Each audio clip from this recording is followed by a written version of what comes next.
दोस्तों, प्रवी का प्यार भरा नमस्कार।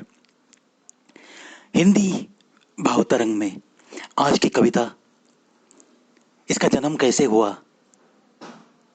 देखो दोस्तों, मेरे कुछ किताबों का विमोचन था और मेरे गांव के उस समय के जो कलेक्टर थे, उन कलेक्टर साहब के हाथों और कुछ पुलिस अफसर थे जिनको राष्ट्रपति पदक मिला था, उनका सम्मान करना था और उसी फंक्शन में मेरी कुछ किताबों का विमोचन भी होना था। उस दिन बहुत सारे लोगों ने अपनी अपनी राय दे दी। वो पूरा प्रोग्राम मैं ही कंडक्ट कर रहा था और सारे अफसर लोगों को, जिनको कि मेडल मिला था, प्रेसिडेंशियल मेडल, उनके बारे में कुछ बात करने का जिम्मा मुझ पे था। और ये सब ऐसे ही चालू था। बाद में मेरी विनती अनुसार मेरी किताबों का विमोचन भी हुआ। उसके बारे में भी दो तीन जो कुछ स्टेज पे वक्ता थे, उन्होंने अपनी अपनी बातें रखी, अपनी अपनी राय मेरे इस कर्तृत्व के बारे में रख दी।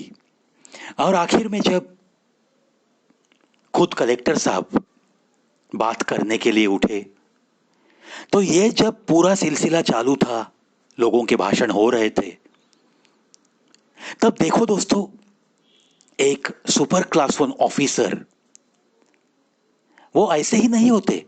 उनमें एक आम इंसान से ज्यादा बेहतर कुछ क्वालिटी जरूर रहती है। उनके सोचने का, उनके चलने का, उनके बोलने का, ये सारे अंदाज उनके अलग ही होते हैं। और उसमें से फिर उनका जो कुछ ट्रेनिंग होता है, उसमें भी उन्हें बहुत कुछ मिलता है।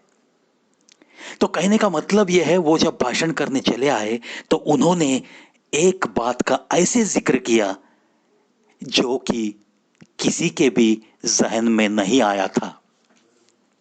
वो बात ये थी कि एक तो 5 किताबों का विमोचन एक ही टाइम में, एक ही स्टेज पे मैं कर रहा था। इस चीज को उन्होंने नवाजा और मुझे भी पता नहीं था कि वो ऐसी कुछ बात करेंगे। फिर उन्होंने जिक्र किया कि इन 5 किताबों में जितनी भी कविताएं हैं, वो एक एक पन्ना पलटते हुए मैंने इस पूरे फंक्शन में बहुत सारी देख ली है और इनमें मुझे कहीं भी कोई भी आफ्टर थॉट जिसे कहते हैं, वो इसमें कहीं भी शामिल किया है ऐसा दिखा नहीं। हर कविता के ऊपर जिस दिन की ये निर्मित है उसकी तारीख है, लिखने वाले की सिग्नेचर है, उसका नाम है। अगर वो कोई भी वार है, वो सोमवार है, गुरुवार है, ऐसी भी कुछ बातें लिखी है। अगर कोई खास तिथि है उस दिन, वो भी लिखा है। तो इन सारी बातों का जिक्र करना, यानी कि कितना उनका ऑब्जर्वेशन जो है, देखने का नजरिया जो है, वो कितना बारीकी से देखा उन्होंने और मुझे नवाजा। इसलिए आज तक मैं वो लफ्ज, वो 7-8 मिनट्स उनका जो भाषण मैंने सुना, वो मैं कभी भूला नहीं।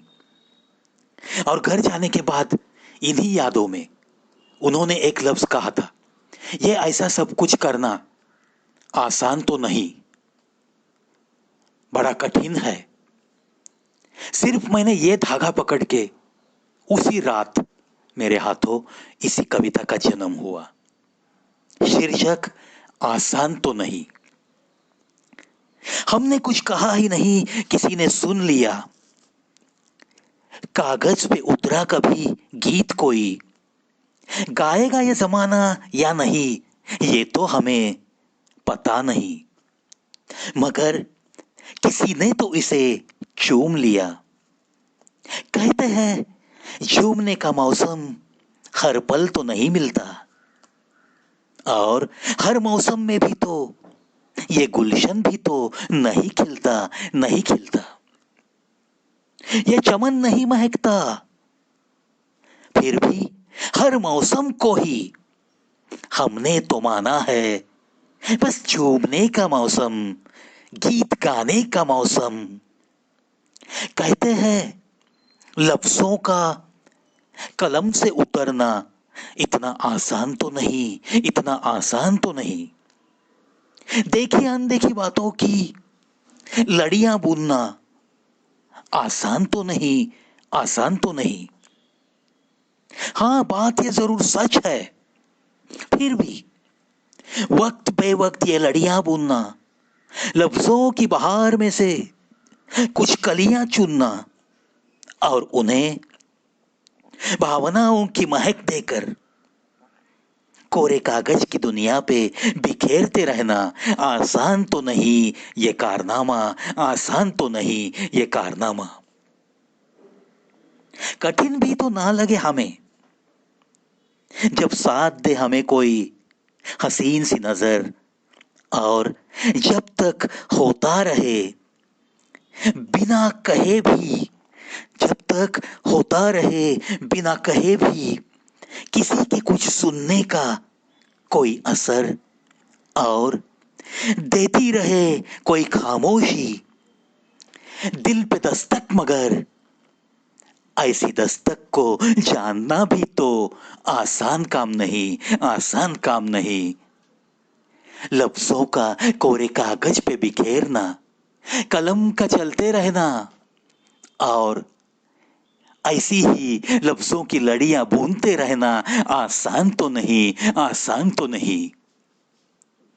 शायद किसी को ये लगेगा भी आसान, मगर जो लड़ी है, जो लड़ी है किसी लफ्जों की, किसी भावनाओं की, ऐसी तरंगों की दुनिया को कागज पे सजाकर किसी के दिल तक पहुंचाने के लिए, किसी के दिल तक पहुंचाने के लिए अपने होठों से उसे पेश करना, ये भी तो आसान नहीं, ये भी तो आसान नहीं, ये भी तो आसान नहीं। दोस्तों, उसी दिन की कुछ यादें आज मैंने आपके साथ साझा की, लेकिन ये यादें बस उतनी ही ताजा है। आज 7-8 साल गुजरे दोस्तों उस बात को, लेकिन ये जो ऐसे ऑफिसर्स होते हैं, सुपर क्लास वन ऑफिसर्स, उनके ये सोचने का जो अंदाज है, ऐसे अंदाज को, उनकी जो एक होशियारी रहती है, हर चीज में वो दिखती है, ऐसी उनकी चमक को मैं तहे दिल से प्रणाम ही करता हूं, और उस खुदा से विनती करता हूं कि आने वाली नस्लों में ये होशियारी हमारे देश के हित के लिए भरपूर दे देना, खुदा भरपूर दे देना। इसी आशा के साथ आज के लिए अलविदा।